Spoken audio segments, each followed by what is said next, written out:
And we're back to learning CapCut in here, day 95. Let me show you the text-to-speech option. Just added the default text element right here under text. I use the plus sign for default text, and then you can type in your entire text right here. Let me just add an example.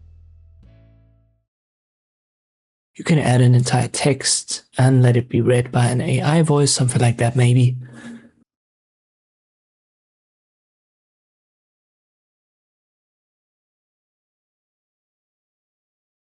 Once you've got it, let me correct the typo here. I'll size it a little bit down so you can see the entire text. And now simply make sure that the text element is activated in the timeline. So if it isn't, left click on it and you can find text to speech right there.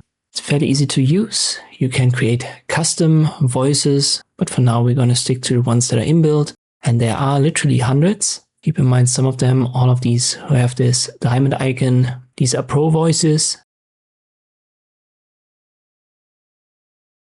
For the free one, let me pick the first here, kind of like an Italian accent. I left click on it, it's highlighted, and then I click on generate speech and you will be given an audio file. I'll play it.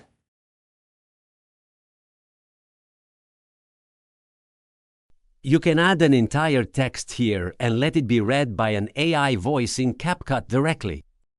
And that's how you can create text to speech in CapCut directly. I hope this video was helpful, thank you for watching and I'll see you next time.